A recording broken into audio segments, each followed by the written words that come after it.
Welcome to our YouTube channel. साथीहरू, आज हामी लोकसेवामा एकदमै महत्त्वपूर्ण आवश्यक शैक्षिक सामग्रीमध्ये समसामयिक ज्ञान लिएर उपस्थित भएका छौँ।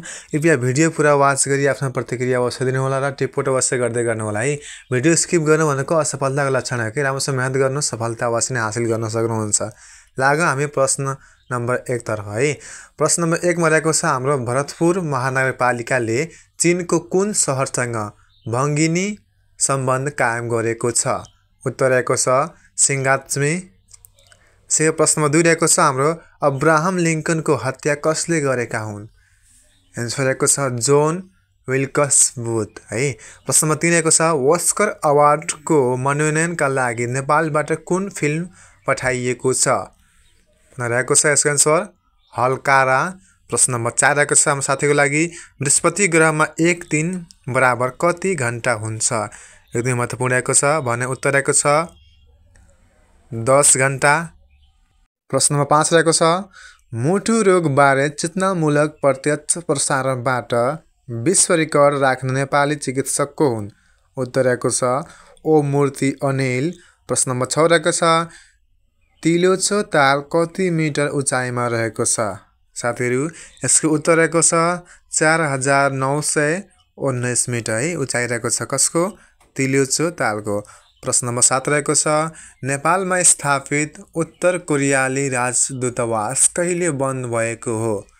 यसको उत्तर रहेको छ विक्रम सम्वत 2080 कार्तिक 24 गते है। त्यसै गरी प्रश्न नम्बर 8 रहेको छ आलमदेवी मन्दिर कुन जिल्लामा रहेको छ? उत्तर रहेको छ स्याङ्जा। सबै प्रश्न एकदमै महत्त्वपूर्ण छ, टिप्पो अवश्य गर्नु होला है। प्रश्न नम्बर 9 रहेको छ बसन्ती बाग भनेर चिनिने ठाउँ कुन हो? उत्तर रहेको छ ककनी। प्रश्न नम्बर 10 रहेको छ गोर्खा दरबार कुन शैलीमा बनेको छ? एकदमै महत्त्वपूर्ण रहेको छ, उत्तर रहेको छ हाम्रो प्यागोडा। प्रश्न नम्बर 11 रहेको छ हाम्रो नेपाल र भारत वाणिज्य सन्धि कति वर्षमा नवीकरण हुने व्यवस्था रहेको छ? भने यसको उत्तर रहेको छ 7 वर्ष। प्रश्न नम्बर 12 रहेको छ एनआरएन द सिङ्गरको उपाधि विजेता को हुन्? उत्तर रहेको छ इक्तु बिमली। प्रश्न नम्बर 13 रहेको छ राष्ट्रिय गौरवका आयोजनाका रूपमा निर्माण हुन लागेका क्रिकेट रङ्गशालाहरू कुन कुन हुन्? उत्तर रहेको छ मोरङको विराटनगर, काठमाडौँको मूलपानी र चितवनको गौतम बुद्ध भरतपुर क्रिकेट रङ्गशाला।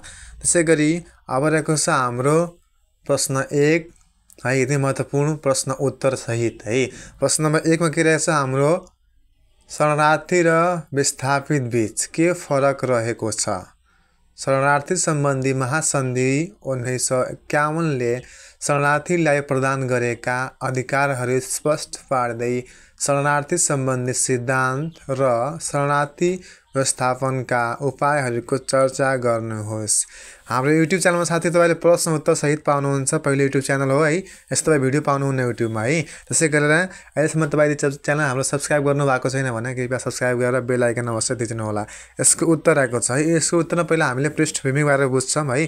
पृष्ठभूमिमा के हुन्छ हाम्रो मान्यता गृह युद्ध, सशस्त्र सङ्घर्ष, जाति घृणा, राजनीतिक आस्था जस्ता आदि कारणले आफ्नो नागरिकताको राष्ट्रबाट बलात् निष्कासनको अवस्थामा परि राज्य सिमाना पार गरेर घाँस बास र सुरक्षाका लागि तेस्रो मुलुकमा पुग्दा उक्त मुलुकले शरण प्रदान गरेको व्यक्तिलाई के त शरणार्थी भनिन्छ है साथीहरू। त्यसै गरी शरणार्थीको हैसियत सम्बन्धी 1951 को महासन्धिमा भएको व्यवस्था अनुसार कुनै जात धर्म सामाजिक समूहको सदस्य भएको वा राजनीतिक अवस्थाका कारणले गर्दा सुरक्षा र स्वतन्त्रता हनन हुने वा कारबाहीमा परिने डरले देश छाड्न बाध्य भएको वा स्वदेश फर्कन वातावरण नभएको वा कारबाहीको अवस्थामा भएको व्यक्ति वा व्यक्ति समूहलाई के त शरणार्थी भनिएको अथवा मानिएको छ है साथी। अब साथीहरू हामीले शरणार्थी र विस्थापित बीचको फरकको बारेमा बुझ्छौँ है। पहिला हामी के भन्यौँ उसको पृष्ठभूमि भनेपछि हाम्रो शरणार्थी भने के हो त्यो बुझ्यो होइन।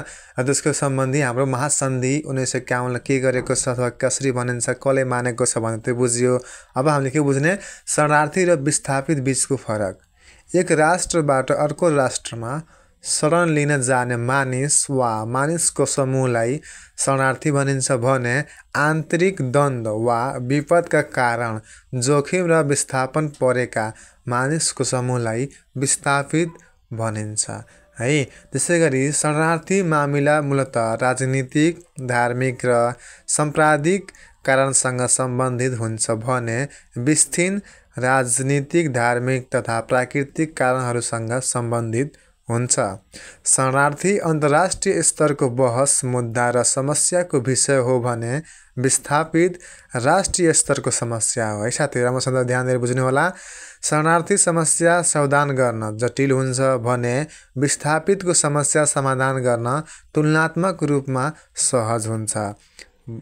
भुटानी, तिब्बती, रोहिंग्या शरणार्थीका उदाहरण हुनु भने सशस्त्र द्वन्द्व तथा 2072 एवं 2080 सालको भूकम्पबाट भएको विस्थापितका उदाहरणहरू हुन् है। त्यसै गरी स्वैच्छिक प्रत्यागमन, आतिथ्य मुलुकमा विलय र तेस्रो मुलुकमा पुनर्वास समाधानका शरणार्थी समस्या समाधानका उपाय हुन् भने राष्ट्रिय कार्ययोजना र नीति एवं आवश्यकता अनुरूप विस्थापितको समस्या समाधान गर्न सकिन्छ।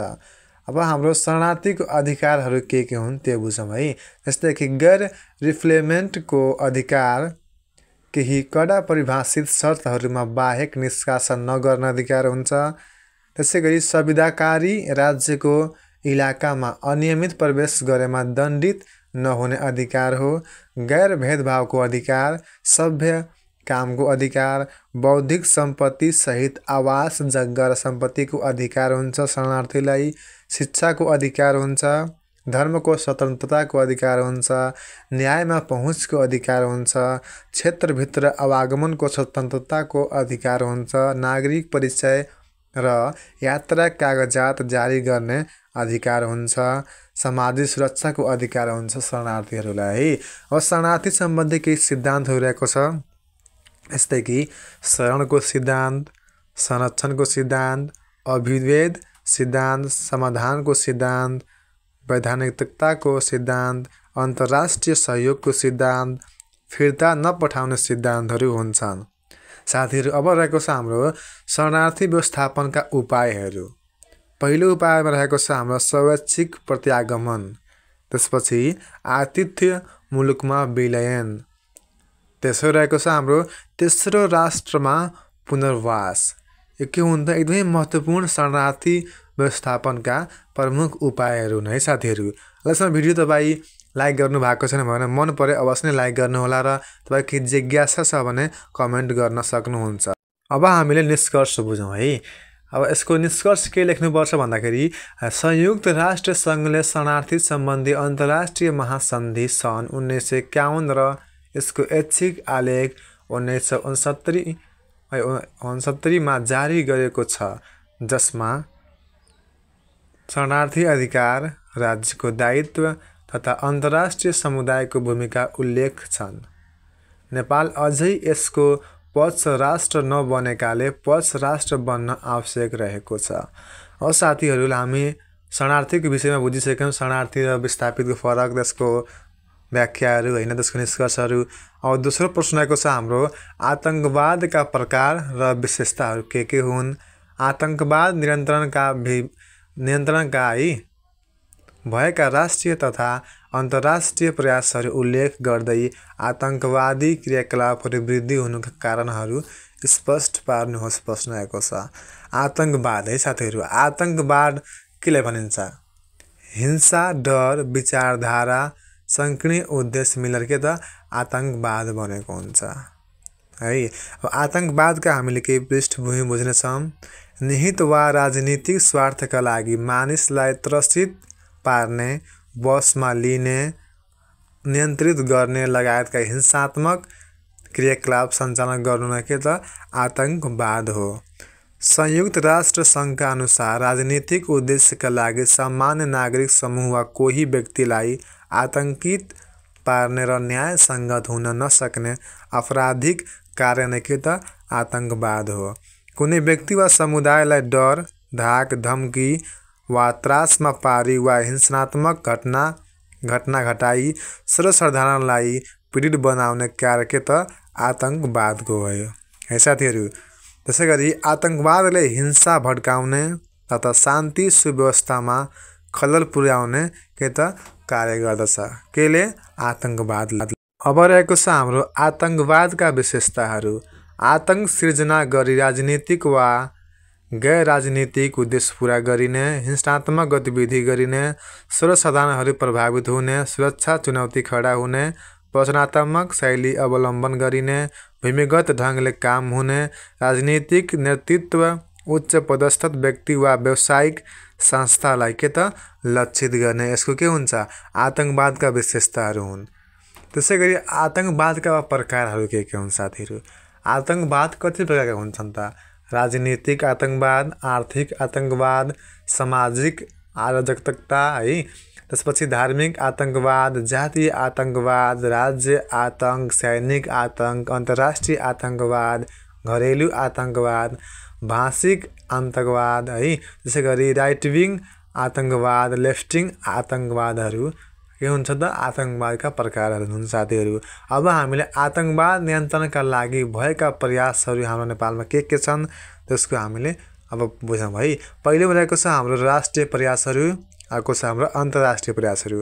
राष्ट्रिय प्रयासहरूमा के छ भन्दाखेरि नीतिगत तथा कानुनी व्यवस्थाहरू गरियो, जस्तै कि सङ्गठित अपराध नियन्त्रण ऐन 2070 लागू गरियो, पारस्परिक कानुन सहायता ऐन 2070 लागू गरियो, सम्पत्ति शुद्धिकरण निवारण ऐन 2064 लागू गरियो भने के त सुपुर्दगी ऐन 2070 लगायतका कानुनी व्यवस्थाहरू गरियो।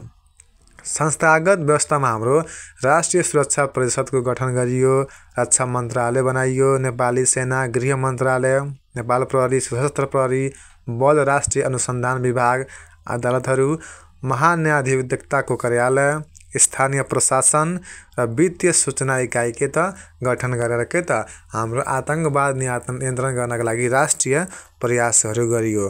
अब अन्तर्राष्ट्रिय हाम्रो प्रयासहरूमा के छ भन्दाखेरि आतंकवादी क्रियाकलाप वृद्धि हुनका मुख्य कारण हुन्छन्, जस्तै कि अस्वस्थ राजनीतिक प्रतिस्पर्धा, राजनीतिक दलहरूको व्यवस्था, धार्मिक असहिष्णुता र जातीय द्वन्द्वहरूको के त प्रयास गरियो। त्यसै गरी उद्देश्यमूलक प्रतिशोध, आतंककारीले आन्तरिक र बाह्य सहयोग पाउनु, प्रहरी प्रशासनको सक्रियतामा कमी, निरीह राज्य षड्यन्त्र, क्षेत्रीयवादको उदय, गरिबी र विपन्नता, बेरोजगारी र अर्धबेरोजगारी, अनावश्यक दबाव, अन्याय, अत्याचार, असमानता, स्रोत र साधनमा एकाधिकार, उच्चतम प्रविधिको प्रयोग, देशको आवश्यकता र जनताको चाहना अनुसार विकास नहुनु, धनी र गरिबको खाडल बढ्दै जानु कारणले गर्दा के त अन्तर्राष्ट्रिय आतंकवादहरू बढ्दै गइरहेका छन् है साथीहरू। अब यसको हामी निष्कर्ष के लेख्छौँ? निष्कर्षमा के लेख्न है भन्दाखेरि आतंकवाद विश्वका लागि प्रमुख चुनौतीको विषयका रूपमा रहेको छ है साथीहरू। विश्वव्यापी सहकार्यको माध्यमबाट मात्र आतंकवाद नियन्त्रणमा सफलता प्राप्त गर्न सकिन्छ। भिडियो मन पर्यो अवश्य नै लाइक गर्नु होला है। अब अर्को प्रश्न रहेको छ हाम्रो 3 नम्बर, राष्ट्रिय सुरक्षा सम्बन्धी विद्यमान संवैधानिक व्यवस्था स्पष्ट पार्नुहोस्। यो पनि महत्त्वपूर्ण रहेको छ, टिप्पणी अवश्य नै गर्नुहोला। पहिला यसको हामी के त पृष्ठभूमि बुझ्नुपर्ने हुन्छ। पृष्ठभूमि के छ भन्दाखेरि कुनै पनि राज्यका नागरिकमा डर, त्रास, अभाव र गरिबीबाट उन्मुक्तिको अनुभूति र प्रत्याभूति नै के त सुरक्षा हो। राष्ट्रिय सुरक्षा राज्यलाई जीवन्त राख्ने माध्यम हो। यसभित्र आर्थिक शक्ति, राजनीतिक शक्ति, सैन्य शक्ति सहित मानव सुरक्षाका अनेकौं मान्यता अन्तर्निहित के त रहन्छ साथीहरू। संयुक्त राष्ट्र सङ्घको सैन्य शक्तिले राष्ट्रिय सुरक्षालाई राष्ट्रिय प्रतिरक्षा र अन्तर्राष्ट्रिय सम्बन्धको सामूहिक शब्दका रूपमा के त परिभाषित गरेको छ साथीहरू। एकदमै महत्त्वपूर्ण प्रश्न उत्तर रहेका छन् है। यहाँ प्रश्न र उत्तर तपाईँ सबै पाउनुहुन्छ, टिप्पणी गर्नुहुन्छ, तपाईँले सफलता हासिल गर्न सकिन्छ। तपाईँ के त लोकसभाका हरेक इक्जामहरू है, नायब सुब्बा खरिदार, सहायक अनुसन्धानहरू सम्बन्धी होइन, तपाईँ एकदमै महत्त्वपूर्ण प्रश्न उत्तर रहेको छ। ध्यान दिँदै गर्नुहोला, टिप्पणी अवश्य नै गर्नुहोला, मन पऱ्यो लाइक अवश्य गर्नुहोस् है साथीहरू। अब यसका हामीले संवैधानिक व्यवस्थाको बारेमा बुझौँ। नेपाली नागरिकताको व्यवस्था गरियो, राष्ट्रिय हितका विषयहरू उल्लेख, राष्ट्रिय एकता तथा राष्ट्रिय सुरक्षा सम्बन्धी नीति बनाइयो, सुरक्षा निकायलाई सुदृढ, व्यावसायिक, समावेशी बनाउने लगायतका व्यवस्था, राष्ट्रिय सुरक्षा परिषदको व्यवस्था, असंलग्नता पञ्चशीलको सिद्धान्त, विश्व शान्तिको मान्यता, अन्तर्राष्ट्रिय कानुन र संयुक्त राष्ट्र सङ्घको वडापत्रको आधारमा परराष्ट्र सम्बन्ध निर्देशित हुने। सङ्घको अधिकार सूचीमा रक्षा र सेना, युद्ध प्रतिरक्षा, हात हतियार र सुरक्षा निकायलाई समावेश गरिएको छ। प्रदेशको अधिकार अन्तर्गत प्रदेश प्रहरी प्रशासन, शान्ति सुरक्षा तथा स्थानीय तहको अधिकार सूची अन्तर्गत नगर प्रहरी समावेश गरिएको छ। है साथीहरू, सङ्घ र प्रदेशको अधिकार सूचीमा निवारक, नजरबन्द, कारागार र हिरासत व्यवस्थापन समावेश भएको छ भने सङ्कटकालीन अवस्थाको घोषणा सम्बन्धी व्यवस्था रहेको, नेपाली सेनाको गठन र परिचालन सम्बन्धी प्रावधान समावेश भएको, नेपाली सेना, नेपाल प्रहरी, सशस्त्र प्रहरी बल, राष्ट्रिय अनुसन्धान विभाग जस्ता सुरक्षा निकायहरूको व्यवस्था गरिएको छ भने सुरक्षा र सामरिक तथा नेपाल राज्यको सिमाना सम्बन्धी सन्धि वा सम्झौताको अनुमोदन, सम्मिलन, स्वीकृति वा समर्थन सङ्घीय संसदको 2/3 हुनुपर्ने व्यवस्था राखिएको छ भने राष्ट्रिय सुरक्षामा खलल पार्ने कार्य भएमा प्रदेश र मन्त्री परिषदलाई सचेत गराउन, विघटन गर्न वा निलम्बन गर्न सकिने व्यवस्था रहेको छ। है साथीहरू, हाम्रो के त संवैधानिक व्यवस्थाहरूमा। अब यसको निष्कर्ष है, पछिल्लो समयमा राष्ट्रिय सुरक्षालाई मानव केन्द्रित धारणाका रूपमा लिन थालिएको छ। राष्ट्रिय एकताको संरक्षण, सीमा संरक्षण, राष्ट्रिय स्वतन्त्रता र राष्ट्रको सार्वभौम संरक्षण गर्नका लागि राष्ट्रिय सुरक्षा व्यवस्थापन बुद्धिमत्ता हिसाबले के त रणनीतिक सोचसहित गर्नुपर्दछ। अब रहेको छ प्रश्न नम्बर 4 हाम्रो, अपराध अनुसन्धान प्रक्रिया उल्लेख गर्दै अपराध अनुसन्धानमा सरकारी वकिलको भूमिकाको चर्चा गर्नुहोस्। पहिला हामीले के लेख्ने? पृष्ठभूमि है। अपराध, यसको प्रकृति, त्यसमा संलग्न व्यक्तिहरू पत्ता लगाउन तथा सबुत प्रमाण सङ्कलन गर्न जिम्मेवार व्यक्ति वा अधिकारीबाट गरिने चरणबद्ध कार्य अपराध अनुसन्धान हो। है साथीहरू, नेपालले अभियोजनात्मक फौजदारी न्याय प्रणाली अँगालेको छ। अभियोजनात्मक न्याय प्रणालीमा अनुसन्धानकर्ता, अभियोजनकर्ता र पूर्व पक्षकर्ताहरू अलग अलग रहन्छन्। अपराध अनुसन्धान प्रक्रिया हो कसुर भइरहेको वा हुन लागेको अवस्थामा लिखित, मौखिक वा विद्युतीय माध्यमबाट सम्बन्धित निकायमा उजुरी, सूचना वा जाहेरी दिनुपर्ने हुन्छ।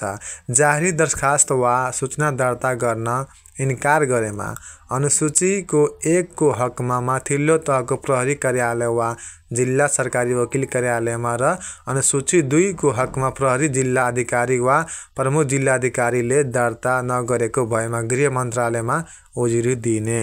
प्रमाण लोप हुन नदिने, शङ्कास्पद व्यक्ति उम्कन नदिने, घटनास्थल सुरक्षा गर्ने, मुचुल्का बनाउने शक्ति व्यक्ति पक्राउ गर्ने। होइन, त्यसै गरी अनुसन्धान सुरु गरी सबुत प्रमाण सङ्कलन गर्ने के त अनुसन्धानको काम हो। है, त्यसै गरी साथीहरू, अनुसन्धान सुरु गरेको 3 दिनभित्र सरकारी वकिल समक्ष प्रारम्भिक अनुसन्धान प्रतिवेदन पठाउने, विशेष अनुसन्धान टोली गठन गर्न सकिने, भ्रमपूर्ण, काल्पनिक र झुट्टा मुद्दा तामेलीमा राख्न सकिने, अदालतबाट पक्राउ पूर्जी लिएर वा जरुरी पक्राउ पूर्जी जारी गरेर पक्राउ गर्ने। है साथीहरू, के रहेको छ हाम्रो सरकारी वकिलको भूमिका? पक्राउको कारण सहितको सूचना दिनुपर्ने, अनुसन्धानका लागि एकैपटक वा पटक पटक गरेर 25 दिनसम्म हिरासतमा राख्न सकिने, तोकिएका कसुरहरूको हकमा थप 15 दिन हिरासतमा राख्न सकिने। त्यसै गरी है, घर जाँच, लास जाँच वा मुचुल्का खडा गर्नुपर्ने, व्यक्तिको रगत र रौँ लगायतका भौतिक परीक्षण गर्ने। त्यसै गरी साथीहरू, विशेषज्ञको राय लिन सकिने, अनुसन्धान डायरी खडा गर्ने, सरकारी वकिल र माथिल्लो अधिकारीको राय, सल्लाह, निर्देशन लिनुपर्ने, रायसहितको अनुसन्धान प्रतिवेदन पेश गर्ने। अब रहेको छ अपराध अनुसन्धानमा सरकारी वकिलको भूमिका। पहिले रहेको छ हाम्रो अनुसूची 1 बमोजिमका कसुरमा सूचना र जाहेरी दर्ता नभएमा उजुरी सुन्ने। त्यसपछि प्रारम्भिक प्रतिवेदन प्राप्त भएपछि आवश्यक निर्देशन दिने। त्यसपछि शङ्कित व्यक्तिलाई हिरासतमा राख्दा म्याद थप सम्बन्धी कार्यमा सहजीकरण। त्यसपछि शङ्कित व्यक्तिको बयान गराउने, भर्मपूर्ण झुट्टा र काल्पनिक सूचनालाई तामेलीमा राख्ने, अनुसन्धान अधिकृतलाई राय सल्लाह दिने र अनुसन्धान अधिकारीले तयार पारेको प्रहरी डायरी आवश्यकता अनुसार झिकाई हेर्ने, पीडित व्यक्ति वा साक्षीको परिचय गोप्य राख्ने, हिरासतमा रहेको व्यक्तिलाई हिरासतमा राख्न, उपयुक्त नदेखिएमा धरौटी, जमानी, हाजिरी जमानी वा तारिखमा छाड्न अनुसन्धान अधिकृतलाई निर्देशन दिने। अभियुक्तले अदालतमा प्रतिकूल बयान गरेमा पुनः अनुसन्धानको माग गर्न सकिने के त सरकारी वकिलको भूमिका रहन्छ। अब निष्कर्ष रहेको छ, अपराध अनुसन्धान गर्दा मुद्दाको मौलिकताको सिद्धान्त, स्वच्छता र निष्पक्षताको सिद्धान्त, मानव अधिकारको सिद्धान्त तथा कानुनको उचित परिपालनाको सिद्धान्तहरूको परिपालना गराउन सरकारी वकिलले नेतृत्वदायी भूमिका निर्वाह गर्न के त सक्नु पर्दछ है साथीहरू। अहिले हामी बुझिसक्यौँ सरकारी वकिलको भूमिकाहरू, विशेषताहरू, कार्यहरूको बारेमा। प्रश्न नम्बर 5 रहेको छ हाम्रो प्यारा साथीहरूको लागि, नेपालको संविधानमा सामाजिक र सांस्कृतिक रूपान्तरण सम्बन्धी नीति अन्तर्गत के व्यवस्था गरिएको छ? सांस्कृतिक रूपान्तरणका सिद्धान्त र विशेषताहरू उल्लेख गर्दै सांस्कृतिक रूपान्तरणका आयाम तथा निर्धारक तत्त्वहरू स्पष्ट पार्नुहोस्। मान्छेको रचना संस्कृतिले गरेको होइन, तर संस्कारको रचना मान्छेले गरेको हो है साथीहरू। यसको पृष्ठभूमि अब हामी बुझौँ। संस्कृति भनेको ज्ञान, कला, विज्ञान, विश्वास, नैतिकता, कानुन एवं समाजको एक सदस्य भएको हैसियतले आर्जन गरेको क्षमता एवं आनी-बानीको जटिल समग्रता हो है। सांस्कृतिक मूल्य, मान्यता, आदर्श, संस्कार, परम्परा, कला, चाल चलन, विचार तथा दृष्टिकोणमा आउने परिवर्तन के त सांस्कृतिक रूपान्तरण हो। सामाजिक सांस्कृतिक रूपान्तरण सम्बन्धी केही नीतिहरू रहेका छन्। पहिलो नीति के रहेको छ? स्वस्थ र सभ्य संस्कृतिको विकास गरी सामाजिक के त सुसम्बन्धमा आधारित समाजको निर्माण गर्ने, ऐतिहासिक, पुरातात्विक तथा सांस्कृतिक सम्पदाको संरक्षण, संवर्धन र विकासका लागि अध्ययन, अनुसन्धान, उत्खनन तथा प्रचार प्रसार गर्ने, सामाजिक, सांस्कृतिक तथा सेवामूलक कार्यमा स्थानीय समुदायको सृजनशीलताको प्रवर्धन र परिचालन गरी स्थानीय जनसहभागिता अभिवृद्धि गर्दै सामुदायिक विकास गर्ने, राष्ट्रिय सम्पदाका रूपमा रहेका कला, साहित्य र सङ्गीतको विकासमा जोड दिने, समाजमा विद्यमान धर्म, प्रथा, परम्परा, रीति तथा संस्कारका नाममा हुने सबै प्रकारका विभेद, असमानता, शोषण र अन्यायको अन्त गर्ने, देशको सांस्कृतिक विविधता कायम राख्दै समानता एवं सह-अस्तित्वका आधारमा विभिन्न जात जाति र समुदायको भाषा, लिपि, संस्कृति, साहित्य, कला, चलचित्र र के त सम्पदाको संरक्षण र विकास गर्ने, बहुभाषिक नीति अवलम्बन गर्ने। सांस्कृतिक रूपान्तरणका सिद्धान्तहरू। आर्थिक सिद्धान्त, आर्थिक स्तरमा भएको परिवर्तन। प्रविधिक सिद्धान्त, प्रविधिको क्षेत्रमा भएको सुधार। द्वन्द्ववादी सिद्धान्त, वाद, प्रतिवाद तथा संवाद मार्फत के त हुने परिवर्तनलाई के त द्वन्द्ववादी सिद्धान्त भनिन्छ। साथीहरू, उदय विकासवादी सिद्धान्त रहेको छ, यसलाई क्रमिक उत्थान मार्फत हुने परिवर्तन हो। विकासवादी सिद्धान्त सामाजिक तथा आर्थिक क्षेत्रमा हुने विकास। क्रान्तिकारी सिद्धान्त, क्रान्ति मार्फत हुने सामाजिक तथा सांस्कृतिक रूपान्तरणलाई के त क्रान्तिकारी सिद्धान्त मानिन्छ। आलोचनात्मक सिद्धान्त है, सामाजिक दृष्टिकोणको आलोचना मार्फत हुने रूपान्तरण। अब रहेको छ सांस्कृतिक रूपान्तरणका आयामहरू है।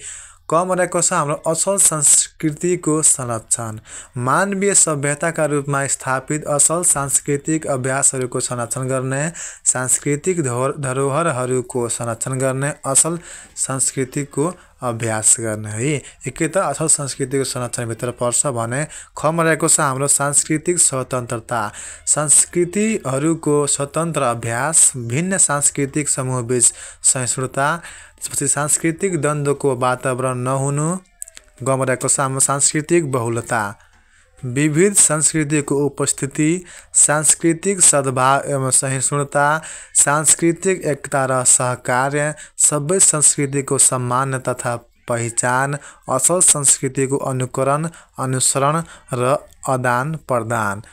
अब रहेको छ घमा हाम्रो समय सापेक्ष संस्कृतिको सुधार, गलत परम्पराको पहिचान तथा अन्त्य, सांस्कृतिक स्वच्छताको विकास, असल संस्कृतिको अवलम्बन, सांस्कृतिक सचेतनामा वृद्धि, भड्किलोपन र खर्चिलोपनको अन्त्य है। सबै के हो त हाम्रो सांस्कृतिक रूपान्तरणका आयामहरू हुन् है। साथीहरू एकदमै महत्त्वपूर्ण भिडियो रहेको कारणले गर्दा तपाईँ टिपोट गर्दै गर्नुहोला र भिडियो स्किप नगर्नुहोला, पुरा वाच गर्नुहोस्। टिपोट गर्नुहुन्छ तपाईँले के त हरेक इक्जाममा सफलतामा काम लाग्ने शैक्षिक सामग्रीहरू रहेका छन्। भिडियो मन परे के गर्नुहोस् त अवश्य लाइक ठोक्नु होला है।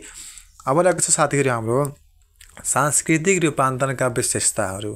विश्वका सबै समाज परिवर्तनशील हुन्छन्, यो विश्वव्यापी प्रक्रिया हो।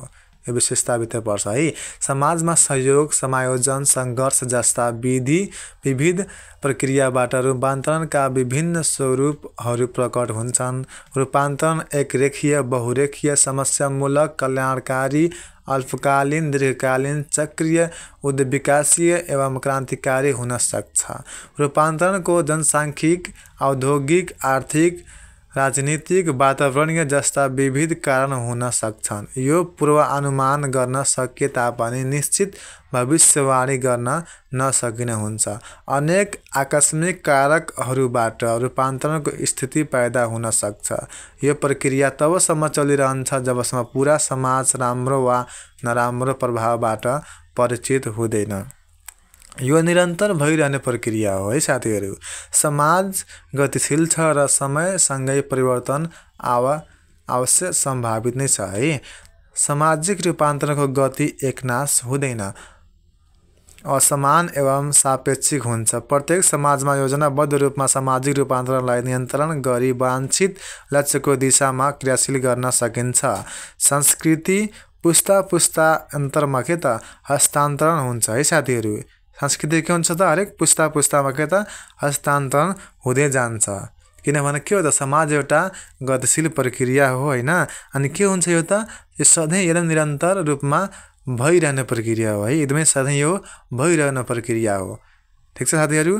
संस्कृति के हुन्छ हाम्रो पुस्तामा हस्तान्तरण हुन्छ, सार्दै जान्छ। एक पुस्ताले के गर्छ अर्को पुस्तामा सार्दै गर्छ है। अब रहेको छ साथीहरू हामीलाई सांस्कृतिक रूपान्तरणका निर्धारक तत्त्वहरूको बारेमा। उद्योग विकास, प्रगति, विकास, विचार एवं सिद्धान्तको प्रयोग, सामाजिक आन्दोलन एवं सामाजिक द्वन्द्व, शिक्षाको विकास, सूचना प्रविधिको विकास, राजनीतिक जागरण, सांस्कृतिक प्रभाव, सचेतना, कानुनी व्यवस्था, क्रान्ति, बसाइसराई, वातावरण, विश्वव्यापीकरण, औद्योगिकरण, आधुनिकीकरण है। त्यसगरी सहभागिता एवं सहकार्य। अब यसको निष्कर्षको बारेमा हामी बुझौँ। नवीनतम सोच, संस्कार र संरचनाको विकास मार्फत पुराना सामाजिक भेदभाव क्रमशः हट्दै गएका छन्। सामाजिक सांस्कृतिक मूल्य, मान्यता, रीतिरिवाज, चालचलन, रहनसहन प्रगतिशील हुँदै गएको अवस्था रहेको छ है साथीहरू। आज हामी यस भिडियोमा के त एकदमै महत्त्वपूर्ण कुराहरू बुझ्यौँ। भिडियो मन परे लाइक अवश्य गर्नुहोला। अहिलेसम्म तपाईँ हाम्रो च्यानललाई सब्सक्राइब गर्नुभएको छैन भने कृपया हाम्रो यस युट्युब च्यानललाई सब्सक्राइब गरी बेल आइकनमा अवश्य नै थिच्नु होला है। अन्य भिडियो हेर्नका लागि हाम्रो प्लेलिस्ट तपाईँको लागि तयार पारेका छौँ। प्लेलिस्टको माध्यम के त तपाईँहरू आफ्नो हिसाबले भिडियोहरू हेर्न सक्नुहुन्छ। हामीले लोकसेवामा काम लाग्ने अनेकौँ शैक्षिक सामग्रीहरू र ब्याचलरमा काम लाग्ने सबै शैक्षिक सामग्रीहरू, तपाईँको खरिदार होइन, त्यसपछि शाखा अधिकृतहरू, त्यसपछि नायब सुब्बा होइन, यस्ता थुप्रै के त पदहरूको परीक्षाको लागि हामीले यस च्यानलमा भिडियो ल्याउने गर्छौँ। तपाईँ अवश्य नै साथमा बन्नु।